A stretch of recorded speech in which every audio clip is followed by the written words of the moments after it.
let's start. So basically, to start off my digital artifact, I'm gonna tell y'all how it's gonna work. Um, so I'm gonna have this video, which is gonna talk about my personal perceptions. Sorry, my notes are over here. Um, Personal perceptions about virtual reality development. As you can see, I've got up here. Wow. Unreal Engine 4 open. So I'm going to be exploring kind of my perception of Unreal Engine 4. I did say I've developed in Unreal Engine before. I have, but it was more like here's how you make a simple like nothing, and I was walked through it. So really, I wasn't paying attention to like the fine things. So yeah, that's what I'm going to be doing in this episode, and then in the next episode, so it's a two-part thing. Um, I'm going to look at how my perceptions line up with public perceptions of VR. So I'll be looking at some reviews and some critiques of the software, and basically how it stacks up against what people thought it would be like. Specifically relating to VR, because I know Unreal Engine 4 you can just make normal games in Unreal Engine, but I want to specifically look at VR because basically this is the only well, this and Unity are the only dev kits I know of to make VR, except for custom solutions, but that's another ball game altogether. So yeah, just to give you a bit of background, yeah, I've only done developing in Unreal Engine to make like I think it was I don't even know if I have it anymore. I don't think I do. Do I? I don't think I do. No. So yeah, it was just to like it was more of like a here's Unreal Engine 4, you should use it kind of thing. Um, and I was just walked through steps, so like I wasn't paying attention. I couldn't even tell you what I did. Um, so yeah, when I say I've worked in it before, I definitely haven't. Um, my background, what else? What else do I have in my background? So I haven't developed any other games. I've used VR before, so I've done work with not the Vive, the Oculus Rift DK2. Um, and I was playing Grand Theft Auto 5 with that. So that was modding a game to be able to play it in VR. Because I don't think it has native VR support. Um, but yeah, that's basically the only VR experience I have personally. I've never used a Vive. I've seen gameplay of the Vive. I've seen people use the Vive. I've seen people use the Oculus as well. But that's about it. I don't have much other hands-on kind of experience with virtual reality hardware or software. Um, so yeah, let's jump right in. So to start off, this is the Unreal Engine 4 splash screen. I know I'm like here, but that's you. Here, oof, yeah, I should probably put this over here. How about I put this over here? That's a good idea. So yeah, this is the kind of splash screen to open Unreal Engine. I think you can also launch games from here, so they've got marketing for all their latest games and stuff. Latest? Don't know if that's latest, but anyway. Um, this kind of surprised me, actually. I wasn't entirely sure why they had stuff like this um, before opening a dev kit. Kind of like, if I were a professional developer, would I want to be looking at like Unity Academy releases new Epic approved course? Like, do I care? I don't know. If I was a professional developer, like if I was making the next Star Wars VR game, would I want to look at that? I don't know. It just strikes me as a strange thing to put before opening the dev kit itself, which is through this button. But I do like that it has like an Answers Hub here, and that opens. Pretty sure that opens Chrome, yeah. So that opens the Answers Hub. Um, and the forums and wiki and roadmap and stuff. I like that they're there so that they're easy to access, but that's me, and that's only because I only like it because I don't know what I'm doing. Um, so let's jump right in. I've already opened it, so you don't have to wait for load times. So this is what you're greeted with when you first start Unreal Engine. They're just templates, I believe, but as you can see, they have a template for virtual reality. Let's go ahead, click maximum qualities with starter content. So you can choose to start with nothing or with all starter content. Let's give it a sweet name. So in nondescript project names may not contain space. Of course I can't. All right, let's make that. So I'm going to try and keep this relatively short, and just kind of speak my mind about what I'm thinking about the editor and dev kit itself, because I haven't opened this in years. Wow, them load times though.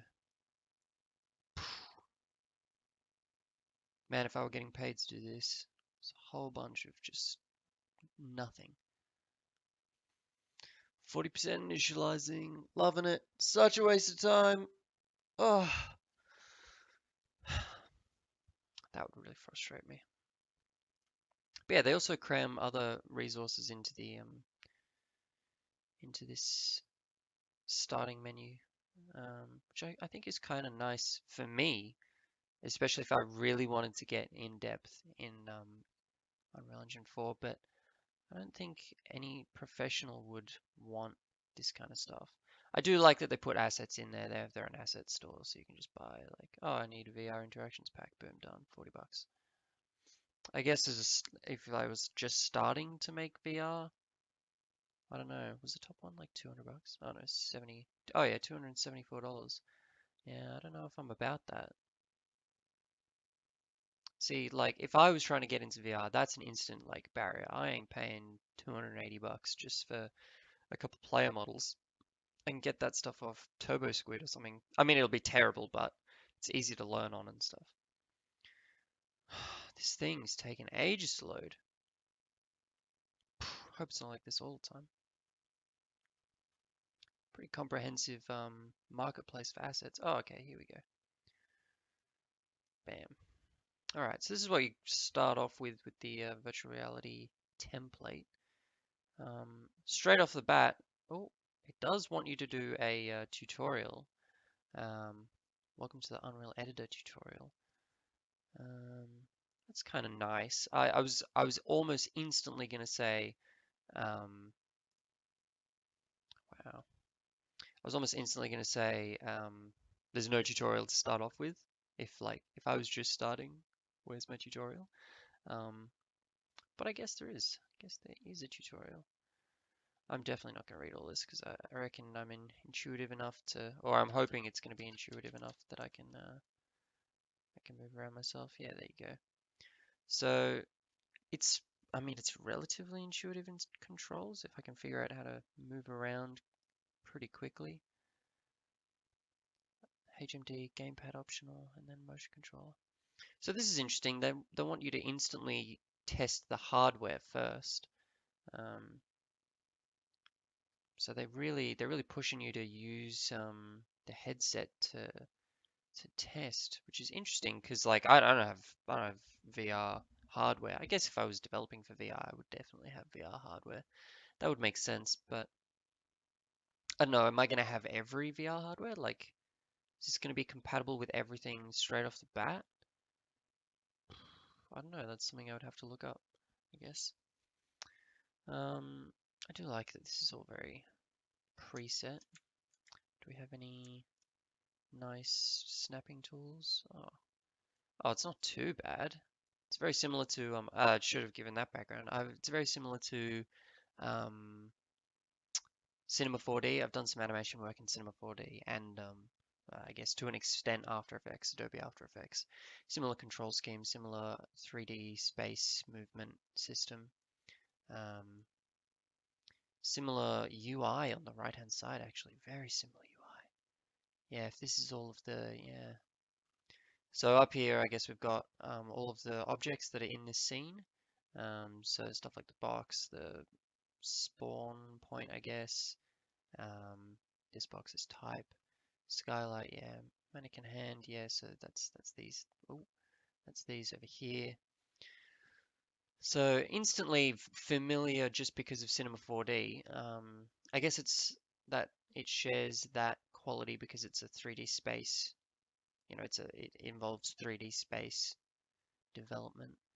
Um, but as for everything else, I mean X and Y, rotation, scale, mobility, that's fairly fairly easy to wrap my head around. Straight off the bat though, it's seems a bit bland. I do get that it's trying not to be in your face and over the top. Maybe this is a starter kind of editor.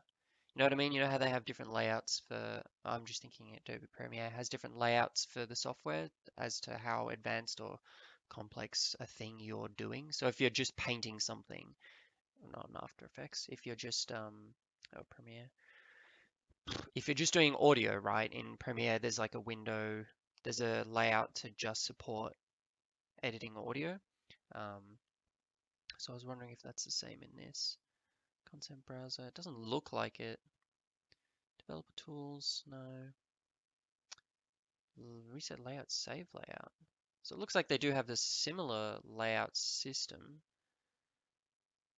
but it doesn't look like it's preset. So it looks like you have to make it yourself, as in dragging all of these around, saving. Yeah, it's very similar to C4D with the snapping and Adobe Premiere for that matter. I wonder if it was modeled off them. That'd be interesting. Like if it was actually they developed the editor with like the previous development and professional software in mind. So I wonder what happens if we. This is another question I've had on my mind for a while. Is what happens if I just press play? Is it gonna hate me? Doesn't look like we're crashing. Oh, oh, so we're definitely. Oh, so we're flying around. So we're definitely in a snow clip. Oh, snow collisions are on. Okay, so I can at least view the scene as it's live or playable, even if I'm not in um, VR hardware or not using VR hardware rather. Um, that's kind of nice. Oh, bit of a sound effect. Jeez.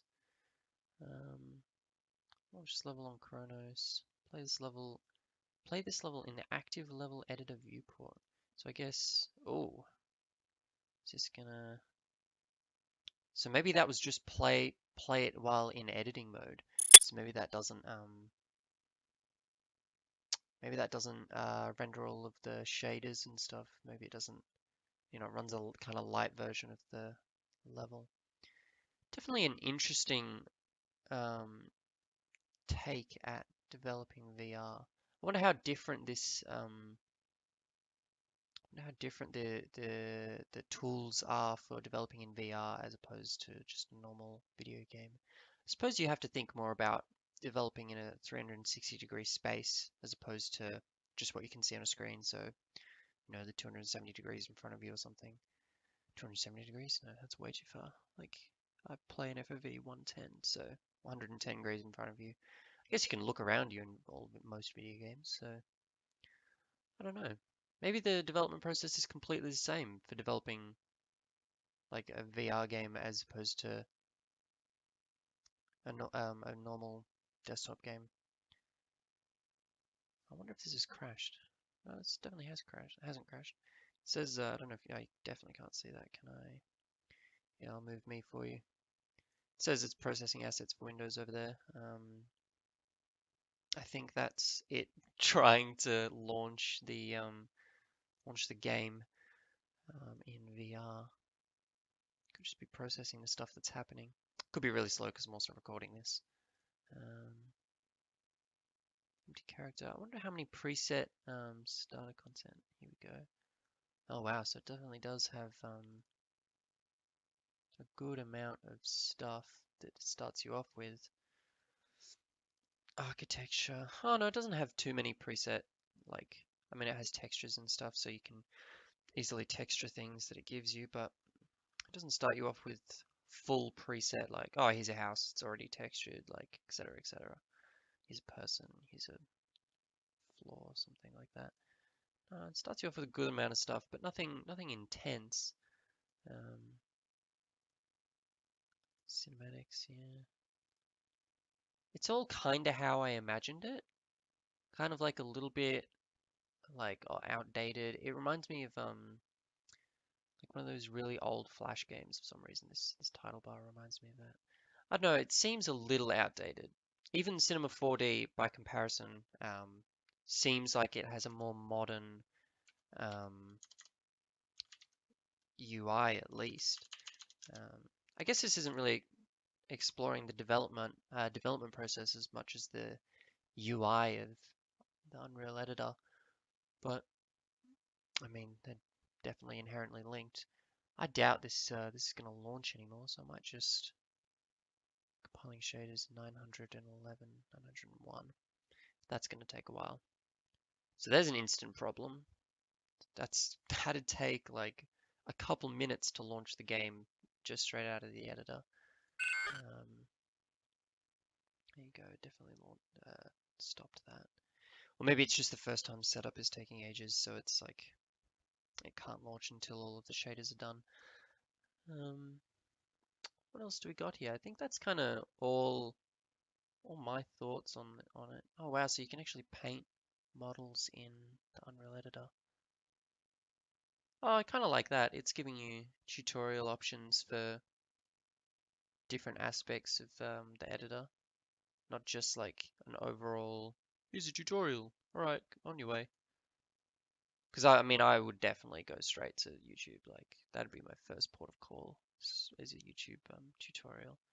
I never really believe in built-in or caked-in tutorials for software. It never works out like you want it to. Wow, that is some in-depth stuff. I think that's kind of all my thoughts. In the next episode, we're gonna talk about. I hope I've got 5 minutes of this. I'm just gonna pray I do. Yeah, in the next episode. So in the next episode, just to recap, I'm gonna go over so the public's perceptions and then compare it to mine.